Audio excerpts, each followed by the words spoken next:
بسم اللہ الرحمن الرحیم۔ عقائد کورس کا آج سبق نمبر 6 ہے۔ ہم نے ایمان کے ارکان میں پڑھا کہ آمنت باللہ، ایمان لایا میں اللہ پر، وبالملائکتہ اور فرشتوں پر، وبالکتب اور کتبی اور کتابوں پر۔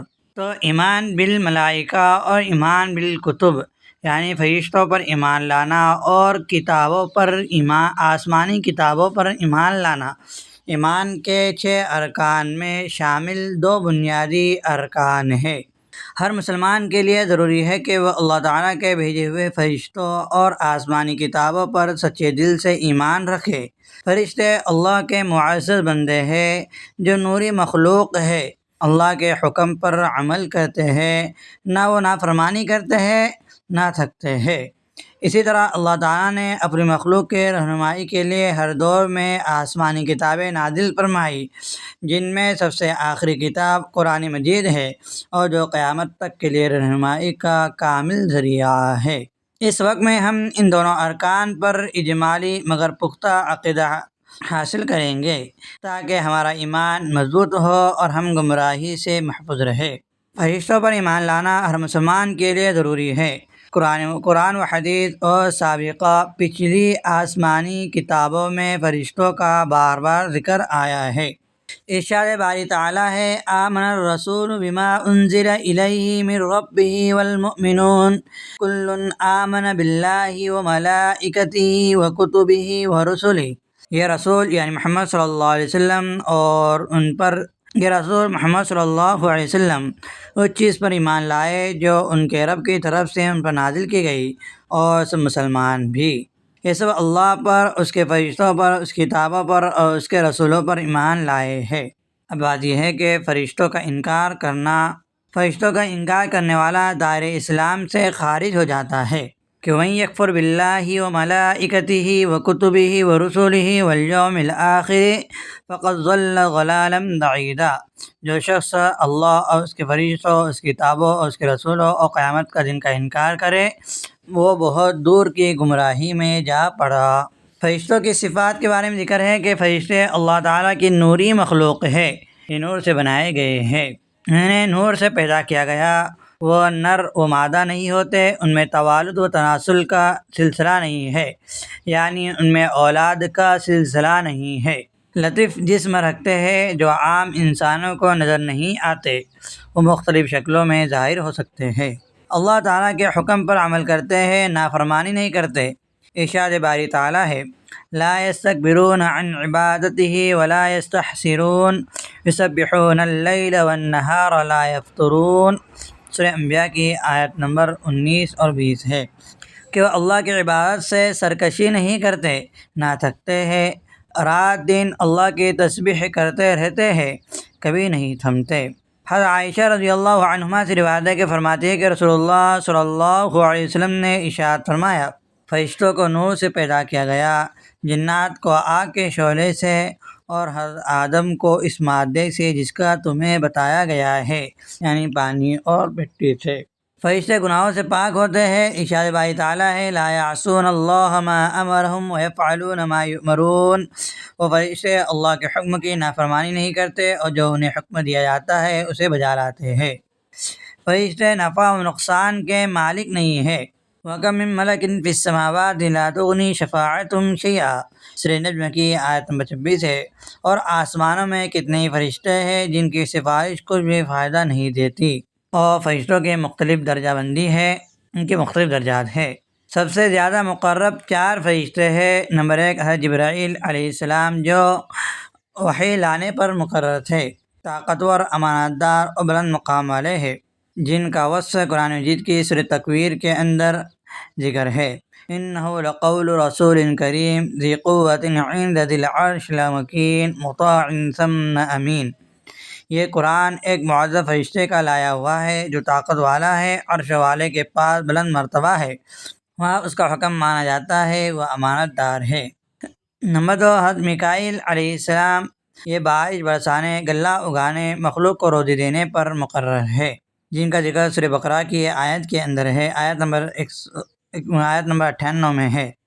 جو اللہ اس کے فرشتوں اور اس کے رسولوں جبرائیل و میکائیل کا دشمن ہو تو اللہ بھی کافروں کا دشمن ہے۔ اور تیسرے ہے اسرافیل ہے جو قیامت کے دن سور پھونکنے پر مقرر ہے۔ اور چوتھے حضرت اسرائیل علیہ السلام ہے جو روح قبض کرنے پر مقرر ہے۔ فرشتوں کی تعداد حتمی طور پر یقینی طور پر صرف اللہ ہی کو معلوم ہے کہ وہ کتنے ہیں۔ قرآن و حدیث میں یہ بات واضح ہے کہ ان کی تعداد بہت زیادہ ہے اور ہر وقت مختلف کاموں میں مشغول رہتے ہیں۔ اللہ تعالیٰ نے ہر فرشتوں کو کوئی نہ کوئی خاص کام سونپ رکھا ہے، وہ اس کام کی ادائیگی میں مشغول رہتے ہیں۔ جیسا کہ کچھ فرشتے اعمال لکھنے پر مقرر ہے جنہیں کرامن کاتبین کہا جاتا ہے، کوئی فرشتے انسانوں کی حفاظت پر مقرر ہے، کوئی فرشتے دن رات اللہ کی تسبیح میں مشغول ہے، کچھ فرشتے اللہ کے عرش کو اٹھائے ہوئے ہیں، کچھ فرشتے جنت اور دوزخ کے خزانچی ہیں، کچھ فرشتے عرش کے گرد صف بستہ کھڑے ہوتے ہیں، کچھ فرشتے بیت المعمور کا طواف کرتے ہیں، کچھ فرشتے امت کی طرف سے درود و سلام نبی کریم صلی اللہ علیہ وسلم پر پیش کرتے ہیں، کچھ فرشتے قبر میں سوال و جواب کے لیے مقرر ہے، کوئی فرشتے دعاؤں پر آمین کہتے ہیں، کچھ فرشتے مسلمانوں کی مدد کے لیے میدان جنگ میں نازل ہوتے ہیں، کچھ فرشتے عذاب کے لیے نازل ہوتے ہیں جیسے قوم لوط، قوم عاد اور قوم ثمود پر، کوئی فرشتے جنت میں اہل جنت کی خدمت کریں گے، کچھ فرشتے دوزخ میں اہل دوزخ پر عذاب نازل کریں گے جن میں سے 19 بڑے فرشتے ہیں۔ ان سب فرشتوں کی ذمہ داریوں کا ذکر قرآن مجید کے اندر مختلف مقامات پر آیا ہے۔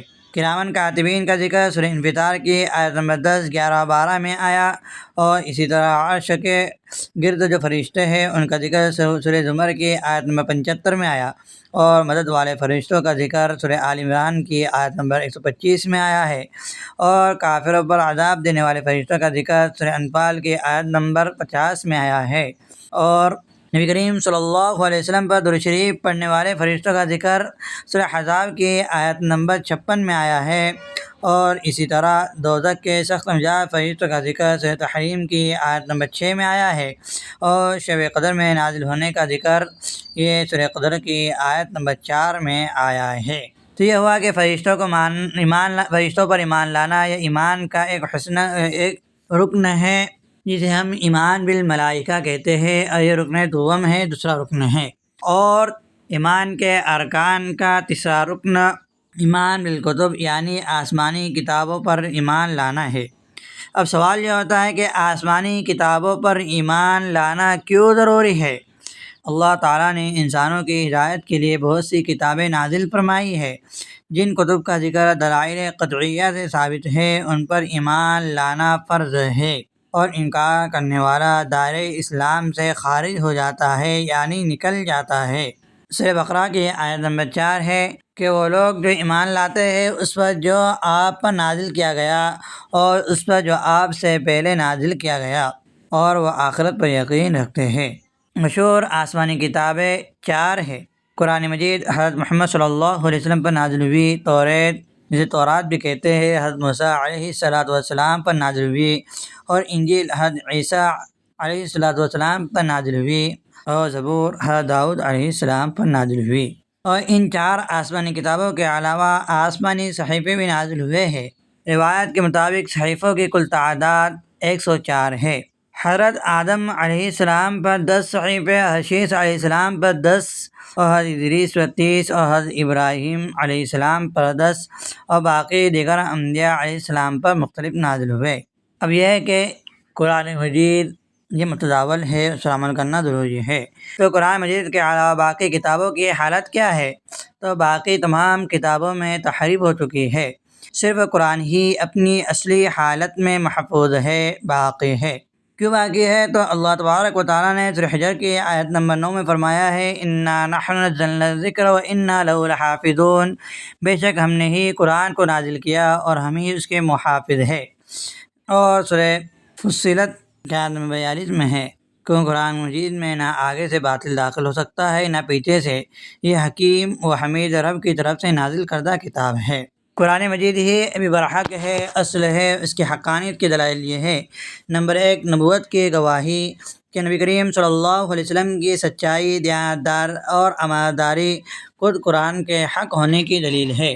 نمبر 2، قرآن مجید میں سورہ بقرہ کے اندر اور اسی طرح سورہ یونس میں اور اسی طرح اور کئی صورتوں میں یہ چیلنج بار بار دیا ہے، اور یہ چیلنج صرف انسانوں کو نہیں بلکہ جناتوں کو بھی دیا ہے، کہ قرآن نے تمام انسانوں اور جناتوں کو چیلنج دیا کہ ایک آیت جیسی بنا کر دکھا دے۔ پھر ذکر کیا کہ قرآن مجید کی ایک صورت بنا کر دکھائے، اور پھر آیا کہ ایک صورت نہیں بنا کر دے سکتے تو ایک آیت ہی بنا کر دکھا دے، لیکن آج تک کسی کو کامیابی نہیں ہوئی۔ اس سے معلوم ہوا کہ قرآن مجید یہ انسانوں کا کلام نہیں، اللہ تبارک و تعالیٰ کا کلام ہے، اور یہ تحریف و تبدیل سے پاک ہے۔ اور تیسرا ہے کہ ابتدا سے آج تک لاکھوں حافظ موجود رہے ہیں، ایک لفظ کی بھی کمی بیشی برداشت نہیں کی جاتی، اور یہ قرآن مجید کا علم سینہ در سینہ ہوتا ہے، ہر حافظ زبانی اس کو یاد کرتا ہے۔ اور چوتھی دلیل کہ اگر کسی کی زبان سے قرآن میں معمولی تبدیلی ہو جاتی ہے تو فوراً تصحیح کی جاتی ہے۔ نماز میں کسی نے انعمت کی جگہ انعمت پڑھ دیا تو فوراً پیچھے سے اسے لقمہ لگ جائے گا۔ زبان سے یہاں تک کہ نقطے کی بھی تبدیلی نہیں ہوتی، ہر ایک کی تصحیح اور اصلاح ہو جاتی ہے۔ پانچویں دلیل ہے کہ قرآن صرف روایت نہیں بلکہ عملی تسلسل سے بھی محفوظ ہے، دنیا کے ہر حصے میں یکساں پڑھا جاتا ہے۔ تو جو شخص قرآن کے علاوہ کسی اور کتاب کو محفوظ اور غیر محرف سمجھے وہ گمراہ ہے۔ قرآن میں تحریف کا قائل ہونا کفر ہے۔ قرآن مجید سب سے آخری آسمانی کتاب ہے اور پہلی تمام آسمانی کتابوں کے لیے ناسخ ہے، اور قرآن مجید تمام آسمانی کتابوں میں سب سے افضل کتاب ہے۔ آج کے دور میں جو موجودہ توریت، انجیل اور زبور ہے یہ اصل آسمانی کتابیں نہیں ہیں، یہ بدل چکی ہے، لہذا ان کے متعلق یہ عقیدہ رکھنا کہ یہ اصل آسمانی کتابیں ہیں غلط ہے اور کفر ہے۔ ارشاد باری تعالیٰ ہے وَيَكْتُبُونَ الْكِتَابَ بِأَيْدِيهِمْ ثُمَّ يَقُولُونَ هَذَا مِنْ عِنْدِ اللَّهِ۔ سورہ بقرہ کی آیت نمبر 69 ہے کہ اپنی طرف سے کتاب لکھتے ہیں پھر کہتے ہیں کہ یہ اللہ کی طرف سے ہے، یعنی یہود کے علماء یہ اپنی طرف سے توریت، زبور، انجیل وغیرہ لکھتے رہتے ہیں اور کہتے ہیں کہ اللہ کی طرف سے ہے، اپنی طرف سے تبدیلی کرتے رہتے ہیں۔ پہلی آسمانی کتابیں ایک ساتھ نازل ہوئی، جبکہ قرآن مجید ضرورت کے مطابق تھوڑا تھوڑا کر کے 23 سال میں 23 برس میں نازل ہوا۔ پچھلی آسمانی کتابیں صرف مضمون کے اعتبار سے معجز تھی، یعنی ایک معجزہ تھی، جبکہ قرآن مجید مضمون، الفاظ دونوں کے اعتبار سے معجزہ ہے، لہذا قرآن مجید کی نظیر نہ مضمون کے اعتبار سے پیش کی جا سکتی ہے نہ الفاظ کے اعتبار سے۔ ارشاد باری تعالیٰ ہے وَإِن كُنتُمْ فِي رَيْبٍ مِّمَّا نَزَّلْنَا عَلَىٰ عَبْدِنَا فَأْتُوا بِسُورَةٍ مِّن مِّثْلِهِ وَادْعُوا شُهَدَاءَكُم مِّن دُونِ اللَّهِ إِن كُنتُمْ صَادِقِينَ۔ اگر تم کو اس وحی کے بارے میں شک ہے جو تم نے اپنے رب پر نازل کی تو اس جیسی ایک صورت ہی بنا لاؤ، اور اللہ کے سوا اپنے مددگاروں کو بھی بلا لو اگر تم سچے ہو۔ یعنی اس آیت کے اندر یہ حکم دیا جا رہا ہے، اس آیت میں یہ چیلنج دیا جا رہا ہے کہ اگر تم سچے ہو تو قرآن مجید جیسی ایک صورت ہی بنا لاؤ، تم سے نہیں ہوتا تمہارے ساتھ میں اور مددگاروں کو بھی بلا لو۔